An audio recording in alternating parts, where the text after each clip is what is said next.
Hello friends, welcome to my YouTube channel. और आज हम क्लास 12th का एक मोस्ट इम्पोर्टेंट टॉपिक लघु बीजाणु जनन यानी माइक्रोस्पोरोजिनेसिस पढ़ने वाले हैं। अगर आप भी बायो क्लासेस के साथ स्टडी करना चाहते हैं तो हमारे चैनल को सब्सक्राइब कर लें। तो सबसे पहले हम इसकी डेफिनेशन देख लेते हैं कि इसकी डेफिनेशन क्या होती है, यानी लघु बीजाणु जनन क्या होता है। परागकोश के अंदर लघु बीजाणु मात्र कोशिकाओं यानी माइक्रोस्पोर मदर सेल्स एमएमसी में अर्धसूत्री विभाजन यानी मियोसिस द्वारा 4 अगुणित हैप्लॉइड लघु बीजाणुओं यानी माइक्रोस्पोर का या परागकणों के निर्माण की प्रक्रिया को लघु बीजाणु जनन यानी माइक्रोस्पोरोजिनेसिस कहते हैं। तो सबसे पहले हम जो ये प्रोसेस है इसे डायग्राम से समझ लेते हैं।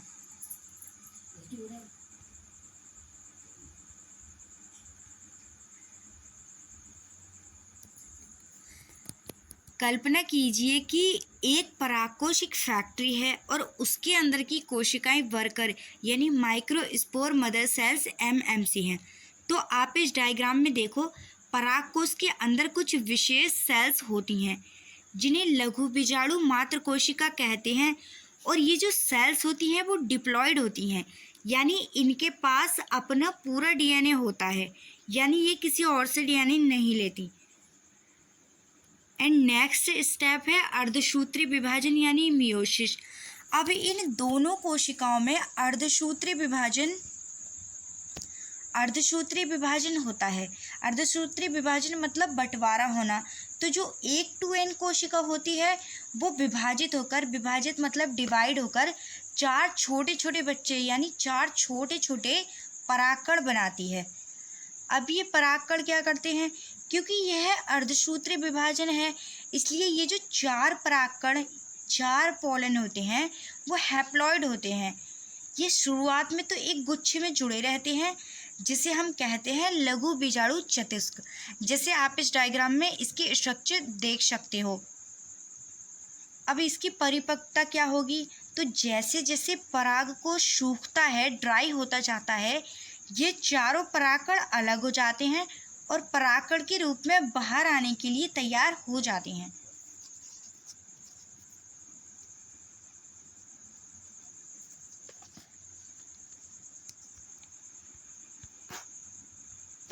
जैसे आपने गुड़हल के पौधे में देखा होगा कि गुड़हल के फूल के बीच में वो लंबी नली जिस पर छोटे छोटे पीले पीले दाने होते हैं वे परागकोश हैं। जब आप उन्हें छुएंगे तो उंगलियों पर पीला पाउडर लगेगा। वही लाखों परागकण हैं जो इस प्रोसेस से बने होते हैं यानी माइक्रोस्पोरोजिनेसिस से बनते हैं। जैसे आपने सरसों के फूल में भी देखा होगा, तो सरसों के फूल के परागकोश जब फटते हैं तो पीला पाउडर हवा या मधुमक्खियों के जरिए उड़कर दूसरे फूलों तक जाता है। यह वही प्रोडक्ट है जो फैक्ट्री में बना था, मतलब जिसे हमने फैक्ट्री माना था अपनी कल्पना में। तो बच्चों आगे चलते हैं, प्रक्रिया के चरण क्या होते हैं इसके।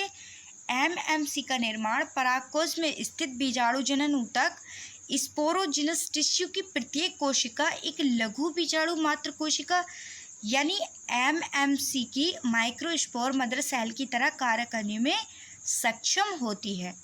अब चलते हैं नेक्स्ट स्टेप पर। नेक्स्ट स्टेप है हमारा अर्धसूत्री विभाजन यानी मियोसिस। यहाँ पर क्या होता है, प्रत्येक एएमसी में अर्धसूत्री विभाजन होता है यानी मियोसिस फर्स्ट और मियोसिस सेकंड। तो जिसके परिणाम स्वरूप 4 अगुणित एन कोशिकाएं बनती हैं। उसके बाद हमारा नेक्स्ट स्टेप क्या होता है इसको देखते हैं। नेक्स्ट स्टेप में बनता है लघु बीजाणु चतुष्क यानी माइक्रोस्पोर टेट्राइड। ये चारों कोशिकाएं शुरुआत में तो एक दूसरे से जुड़ी रहती हैं जिन्हें हम कहते हैं लघु बीजाणु चतुष्क। अब आती है हमारी परिपक्वता यानी मैच्योरिटी। तो परागकोश के परिपक्व होने और निर्जलीकरण डिहाइड्रेशन होने पर ये जो परागकण होते हैं, ये पोलन जो होते हैं वो एक दूसरे से अलग हो जाते हैं और परागकोश के स्फुटन यानी जब परागकोश फूटता है तो ये बिखर जाते हैं, मतलब मुक्त हो जाते हैं। अब आती है हमारे नेक्स्ट पार्ट, परागकण की संरचना, structure of pollen grain. Pollen grain की स्ट्रक्चर क्या होती है देख लेते हैं इसको भी। परागकण नर युग्मकोद्भिद यानी मेल गैमेटोफाइट का प्रतिनिधित्व करते हैं। इनकी स्ट्रक्चर निम्नलिखित 2 परतों से मिलकर बनी होती है। तो हम देख लेते हैं वो कौन कौन सी परतें होती हैं। तो सबसे पहले हम इसे डायग्राम की मदद से समझ लेते हैं। यह है हमारा परागकण, यह है परागकण की स्ट्रक्चर। तो हमारा जो परागकण है 2 मुख्य परतों से ढका होता है। इस डायग्राम को गौर से देखिए। जो सबसे बाहरी कठोर परत है उसको हम कहते हैं बाह्यचोल। तो यह परत परागकण को सुरक्षा प्रदान करती है और इसमें ये जो परत होती है इसमें स्पोरोपोलिन नामक प्रतिरोधी पदार्थ होता है। अब जो इसका बाह्यचोल है, गौर से देखो, इसका जो बाह्यचोल है उसके ठीक नीचे एक पतली और कोमल परत होती है, जैसे इस डायग्राम में दिख रही है, जिसे कहते हैं हम अंतःचोल। तो आप डायग्राम में देख सकते हैं कि बाह्यचोल पर कुछ छोटे छोटे छिद्र होते हैं जिन्हें कहते हैं जनन छिद्र, और यहीं से जो पराग नलिका पोलन ट्यूब होती है वो बाहर निकलती है। अब इसमें इंटरनल सेल्स क्या होती हैं? तो परागकण जो होता है उसके अंदर 2 मुख्य प्रकार की सेल्स होती हैं। यानी फर्स्ट तो होती है हमारी कायिक कोशिका, वेजिटेटिव सेल। यह आकार में बड़ी होती है और इसमें प्रचुर मात्रा में खाद्य भंडार होता है। और सेकंड हमारी कौन सी होती है? सेकंड होती है जनन कोशिका। यह कायिक कोशिका के साइटोप्लाज्म में तैरती रहती है। ये छोटी और तरकू आकार की होती है जो आगे चलकर नर युग्मकों मतलब मेल गैमेटोफाइट का निर्माण करती है। जैसे आपने देखा होगा मक्के के पौधे में सबसे ऊपर वाले हिस्से में जो झालर जैसी होती है वह परागकणों की बहुत बड़ी फैक्ट्री है और हवा चलते ही वहां से परागकणों की बारिश होती है। तो अब हम इसके स्ट्रक्चर को समझ लेते हैं। बाह्यचोल क्या होती है? यह परागकण की सबसे बाहरी कठोर और प्रतिरोधी परत है। यह स्पोरोलेनिन नामक अत्यंत प्रतिरोधी कार्बनिक पदार्थ से बनी होती है।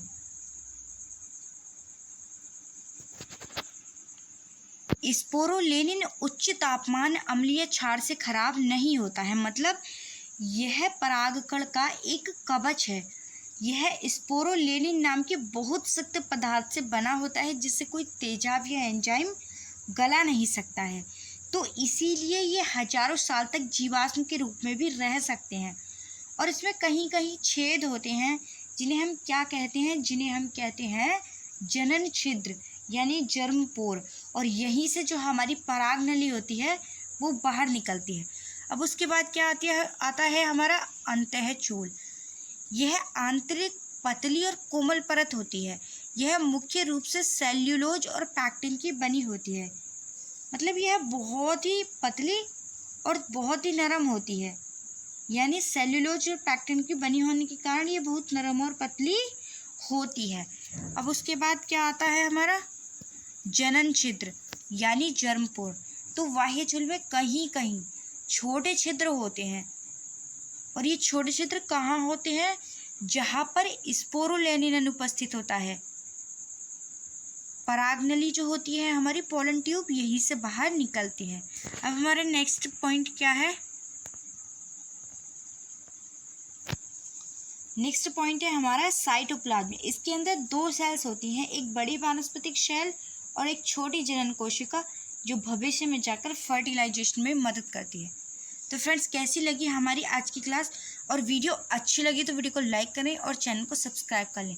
मिलते हैं अगली क्लास में एक कड़क टॉपिक के साथ। तब तक के लिए जय हिंद।